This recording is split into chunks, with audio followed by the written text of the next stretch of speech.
মহানবী সাল্লাল্লাহু আলাইহি সাল্লামের বংশ পরিচিতি। মুসলমান জাতির পিতা হযরত ইব্রাহিম আলাইহিস সালামের পুত্র ইসমাইল আলাইহিস সালামের বংশের উত্তর পূর্বপুরুষ কুরাইশ নামে খ্যাত। হযরত ইসমাইল আলাইহিস সালামের বংশধর ফিহরের অপর নাম ছিল কুরাইশ। তার নাম অনুসারে গোত্রের নাম রাখা হয় কুরাইশ। তার বংশধরগণ কুরাইশ নামে পরিচিত। কুরাইশ শব্দের অর্থ সওদাগর। তৎকালে আরবের মধ্যে কুরাইশগণ ব্যবসায় বাণিজ্য অন্যান্য গোত্র থেকে উন্নতি সাধন করেছিল। ধর্মীয়, অর্থনৈতিক ও সামাজিক ক্ষেত্রে মক্কায় তাদের ছিল একচ্ছত্র প্রাধান্য। ফলে মক্কায় তারা সম্মান ও প্রতিপত্তির অধিকারী হয়। ফিহর খ্রিস্টীয় ৩য় শতাব্দীর শ্রেষ্ঠ ব্যক্তি। তারই উত্তর পুরুষ কুসাই খ্রিস্টীয় ৫ম শতাব্দীতে মক্কা এবং হিজাজে প্রাধান্য বিস্তার করেন। তিনি কাবাগৃহের সংস্কার, তীর্থযাত্রীদের সেবা যত্ন করা প্রশিক্ষণ লাভ করেন। তিনি ধর্মীয় ও পার্থিব বিষয়ে আরবদের নেতা ছিলেন। ৪৮০ খ্রিস্টাব্দে তিনি মৃত্যুবরণ করলে তার পুত্র আবু দুদারের মক্কার নেতৃত্ব ও কর্তৃত্ব গ্রহণ করেন।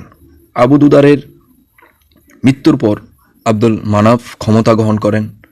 তার পুত্র আবু দুদারের পুত্রগণ কাবাগরের রক্ষণাবেক্ষণ ও দারুন নাদওয়া বা পরামর্শ সভা গৃহের তত্ত্বাবধানের দায়িত্ব লাভ করেন।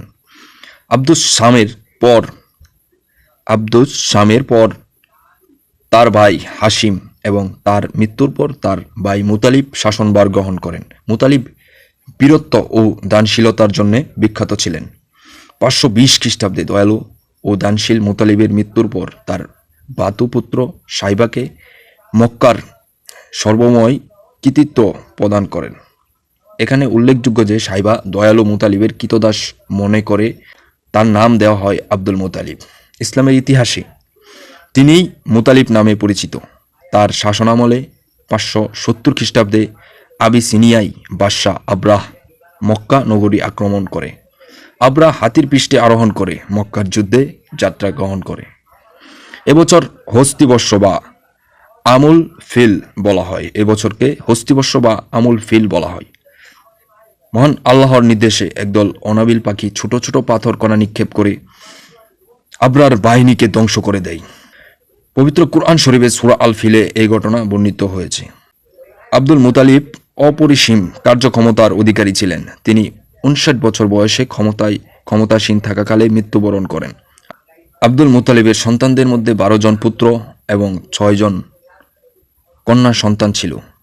পুত্রগণের মধ্যে আবু তালেব, আব্বাস, হামজা এবং আবদুল্লাহ ইসলামের ইতিহাসে প্রসিদ্ধ লাভ করেছেন।